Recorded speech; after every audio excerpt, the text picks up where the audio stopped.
ग्राम पंचायत कार्यालय या स्वास्थ्य केंद्र से बिल्कुल मुफ्त पाएं नन्ही सी जान की पहली पहचान।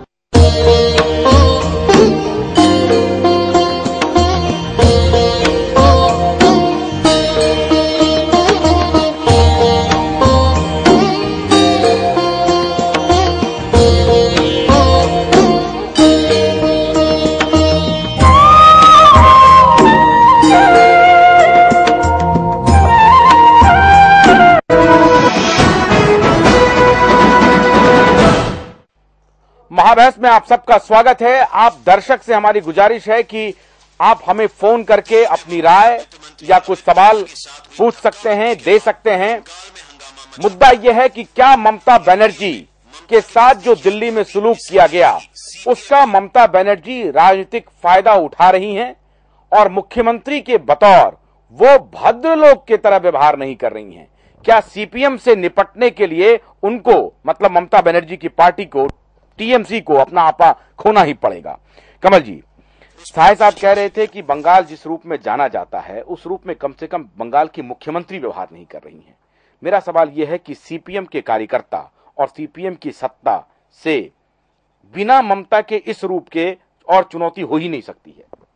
देखिए, ये इसमें जो कल की घटना है उसके लिए ममता बनर्जी को दोषी ठहराना मुझे तो नहीं लगता वो जायज है, क्योंकि ये भद्र बात नहीं होगी। और कल की घटना ने एक पूरा पॉलिटिकल आयाम खोल दिया है।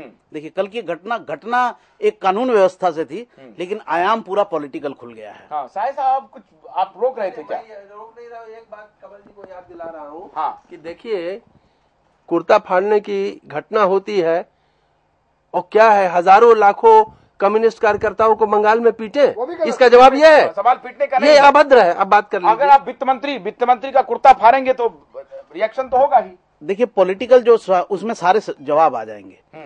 अभी बंगाल के अंदर ममता बनर्जी थोड़ी लूज विकेट पर हो गई। उनके मुख्यमंत्री बनने के बाद ध्यान हटाना चाह रही है क्या? नहीं, उनके मुख्यमंत्री बनने के बाद वहां पर उन्होंने जो कदम उठाए वो लोकतंत्र के खिलाफ थे। उनके खिलाफ किसी ने कार्टून बना दिया, जेल में डाल दिया, या एसएफआई के ही कार्यकर्ता विरोध कर रहे थे, पुलिस ने इतना मारा कि वो बेचारा मर गया।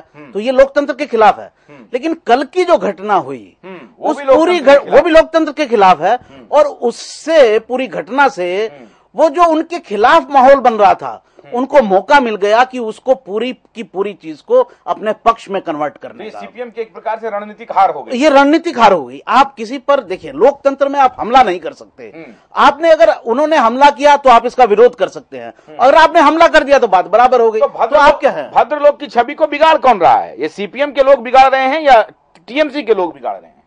देखिए, वायलेंस किसी भी तरह की खराब है। वो भद्रलोक की बात, वहां एक स्टूडेंट की हत्या हुई, वो भी भद्रलोक की बात नहीं थी। भद्र का अर्थ ही सभ्य है, और किसी भी तरह की वायलेंस जो है वो सभ्यता के खिलाफ है। लोकतंत्र का नियम भी यही है। लेकिन मैं कहूंगा इस पूरी घटना में जो इसके राजनीतिक आयाम है वो बहुत हैं। एक घटना से, कल जो नरेंद्र मोदी वहां गए और उन्होंने जो ममता की तरफ पासा फेंका, उसके बाद ये सारे राजनीतिक आयाम भी धीरे धीरे खुलने शुरू हो गए। और एक घटना से, देखिए, मैं आपको एक चीज और याद दिलाना, कहा कि सुरक्षित नहीं है। उन्होंने कहा सेंटर और स्टेट दोनों को जो वो सबको, देखिए, एक कांग्रेस ने उसमें कूद पड़ी कि भैया हमारी तरफ से मत भागो, हम भी तुम्हारे साथ खड़े हैं। बीजेपी तो चाहती है, नरेंद्र मोदी ने स्पष्ट कर दिया, जेडीयू ने तारीफ कर दी। देखिए, वेस्ट बंगाल जो है वो एक ऐसी स्टेट है जो अगले इलेक्शन में क्रूशियल हो सकती है। वहां 42 सीटें हैं और 42 सीटों में जो वहां सबसे ज्यादा होगा, वहां ड्रामा ज्यादा। अगर लेफ्ट ने वहां पर ज्यादा सीटें हासिल कर ली तो आप सोचिए कि पूरा पाला थर्ड फ्रंट की सरकार की तरफ घुस जाएगा। ठीक है। और अगर ममता की सीटें ज्यादा आ गई, पॉलिटिकल इस पर बाद में बात कर रहे हैं, पहले भद्रता पर चर्चा कर रहे हैं। हम जानते हैं आप कुल बुला रहे हैं पॉलिटिकल इक्वेशंस को लेकर के, लेकिन हम नहीं एक आ रहे पहले भद्रलोक पे चर्चा करते हैं, फिर मुझे मालूम है कि वो बंगाल बहुत पॉलिटिकली अभी वोलाटाइल स्थिति से गुजरेगा। शक्ति, ये भद्रलोक की जो परंपरा है उसको कौन बिगाड़ रहा है? टीएमसी वाले बिगाड़ रहे हैं या सीपीएम वाले बिगाड़ रहे हैं? नहीं, बीजेपी कांग्रेस की तो हैसियत नहीं है। पॉलिटिकल कंपल्सन बिगाड़ रहा है। अच्छा, देखिए, नेचर और सिग्नेचर इतनी जल्दी बदलते नहीं। अच्छा, और जिस प्रदेश का इतिहास है, दोनों का नेचर सिग्नेचर नहीं बदल रहा है। नहीं, देखिए, जो वामपंथी गठबंधन का जो नेचर है और सिग्नेचर है, जो पिछले 4 दशक में वहां कायम रहा, उसको जिस भाषा में जवाब देकर ममता बनर्जी आज वहां पर सत्ता पर काबिज हुई हैं, अगर उस नेचर और सिग्नेचर में ममता बनर्जी कहीं लीक से हटी तो शायद वो धुरी से बाहर भी जा सकती हैं फिर। अच्छा, तो उस धुरी पर बने रहने का संघर्ष है ये। मतलब वहां की जनता को ये बताना पड़ेगा कि हम तुमसे ज्यादा एग्रेसिव हैं। हाँ, हम लड़ाई मोल ले सकते हैं, हम सड़कों पर निकल सकते हैं। क्रांतिकारियों की भूमि रही है बंगाल। हाँ। मुझे लगता है मैं इस राय से सहमत नहीं हूँ। ममता जितना लेकिन लोकतंत्र के लिए लोकतंत्र नहीं, अगर जो नहीं जो मतलब वहाँ आप कह रहे हैं कि बंगाल में आइडियलिज्म नहीं चलेगा। नहीं, जो लोकतांत्रिक पद्धति है, लोकतांत्रिक आइडियलिज्म, पॉलिटिकल आइडियोलॉजी सब अच्छी चलेगी, लेकिन अगर आप अपनी कंस्टिट्यूएंसी से पीछे हटे, अपने माने स्टैंड से पीछे हटेंगे। एक दर्शक हमारे बीच जुड़ रहे हैं। जी जनाब, बोलिए, कहां से बोल रहे हैं? कहां से बोल रहे हैं जनाब? हम मैं बैठे से बोल रहे हैं। हाँ, बोलिए बोलिए बोलिए। हाँ बोलिए, मैं ये पूछ रहा हूँ जी, मैं ये पूछ रहा हूँ से थाईलैंड आपके टीवी से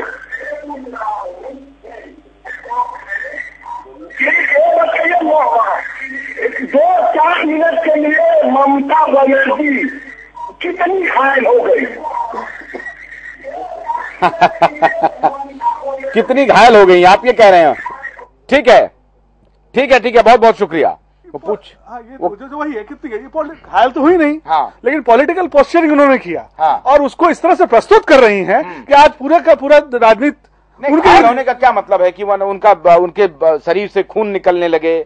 भाई मानसिक रूप से भी प्रताड़ित हुई। उनका कह रहे हैं कि हाइपरटेंशन की वो मरीज हो गई। वो दर्शक उसको कोई कंडेम नहीं कर, सभी लोग कंडेम कर रहे हैं। हाँ। कि लेकिन और जो नहीं, और जो वहां पे हुआ, एक एसएफआई के स्टूडेंट को पुलिस ने इतना मारा कि वो मर गया। ठीक है, दोनों चीजों को कंडेम किया जा रहा है। लेकिन ममता बनर्जी, जो अभी कमल जी ने कहा कि इस डिसएडवांटेज को अपने एडवांटेज के तौर पे यूज करना चाहती हैं, और जिसलिए उन्होंने पूरी पॉलिटिकल सर्किल में एक ऐसा पैतरा फेंका है कि उनके जितने भी अभी जो नाकामयाबी थी पिछले 1-1.5 साल की, उस पर ये इंसिडेंट हावी होता नजर आ रहा है। इंसिडेंट का जो लाभ होगा उस पर हम सवाल बाद में कर रहे हैं। हम ये कह रहे हैं कि क्या, नहीं आप कुछ कहना चाह रहे हैं? हम ये कह रहे हैं कि क्या वहां की भूमि ऐसी है जहां अभी जैसा शक्ति ने कहा कि क्रांतिकारियों की भूमि रही है, वहां लोहे का इलाज जो है सो लोहे से ही होगा क्या? नहीं, देखिए, ईंट का जवाब ईंट से ही होगा। ये शक्ति जी, क्रांतिकारियों का जमीन तो जरूर रहा है, फ्रीडम स्ट्रगल में काफी लोग रहे हैं, नेताजी वहां की मजबूरी है ये। लेकिन जो लेफ्ट पार्टीज और जो टीएमसी की जो लड़ाई है, अगर हम उस पर चर्चा करें, जिस तरह से अब लेफ्ट पार्टीज के सभी जगह बहुत से ब्लॉक में बहुत से ये में टीएमसी के कार्यकर्ताओं ने अटक किया। ममता बनर्जी पिछले 10-15 सालों से टीएमसी को स्ट्रीट पर जवाब दे रही हैं।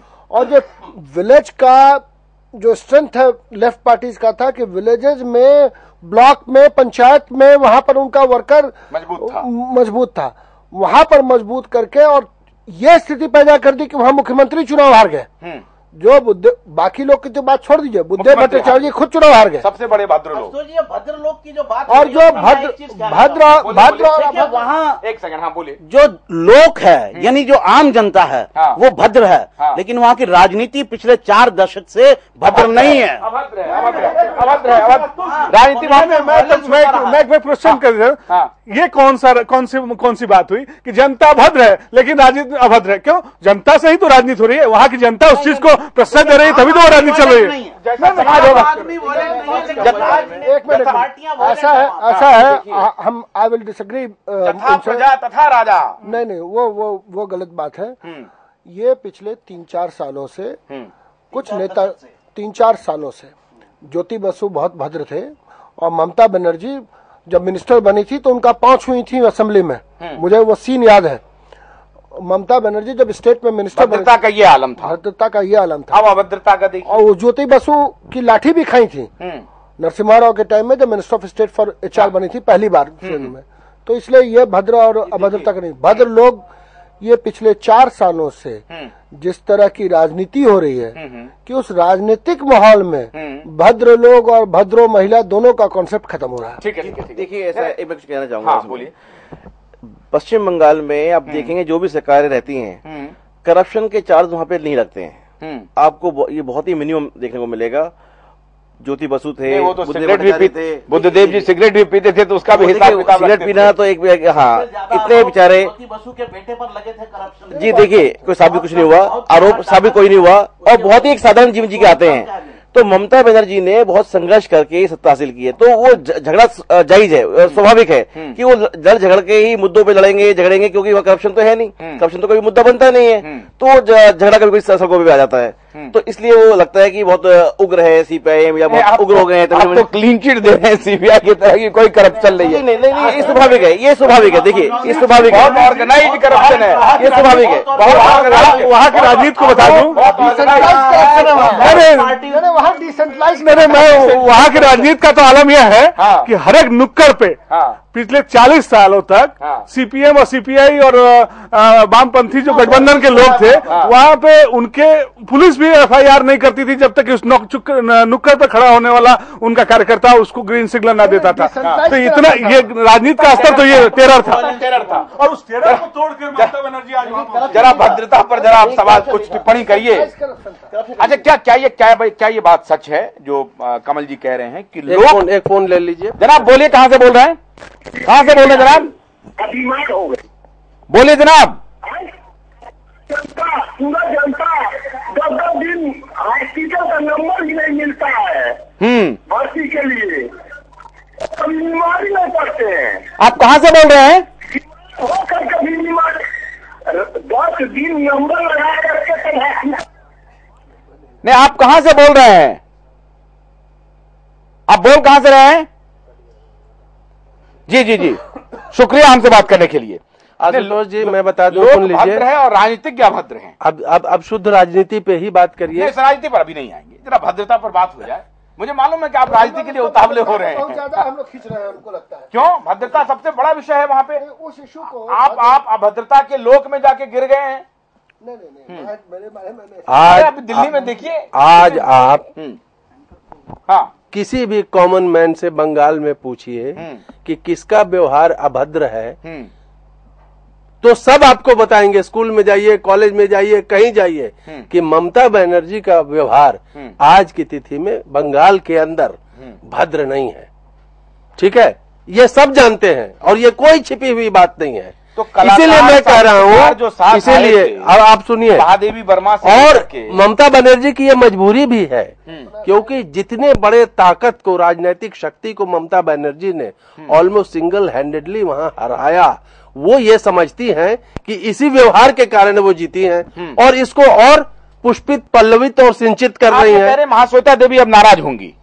बिल्कुल होंगी, आप पूछ लीजिए उनसे। बंगाल का कॉमन आदमी आज हो सकता है ममता बनर्जी को वोट दे कम्युनिस्टों को हराने के लिए, लेकिन ममता बनर्जी के व्यवहार से तंग है। चलिए एक छोटा सा ब्रेक ले रहे हैं, ब्रेक के बाद लौटेंगे तो भद्रता और अभद्रता की बात नहीं करेंगे। हमारा पूरा पैनल राजनीति पर प्रतिक्रिया देने के लिए एकदम से उतावले हो रहे हैं। और यह बात सच है कि जो कुछ भी दिल्ली में हुआ ममता बनर्जी के साथ, और जो कुछ भी बंगाल में सुदुप्तो के साथ हुआ, उनकी मौत हो गई, उसका अब ज्यादा से ज्यादा कोशिश ये हो रही है कि इस पूरी घटना को अपने हक में कैसे किया जाए, अपने पक्ष में कैसे किया जाए, क्योंकि पश्चिम बंगाल जबरदस्त पॉलिटिकल बैटल ग्राउंड होने वाला है 2010 के लिए। ब्रेक के बाद लौट रहे हैं, महाबहस अभी जारी है।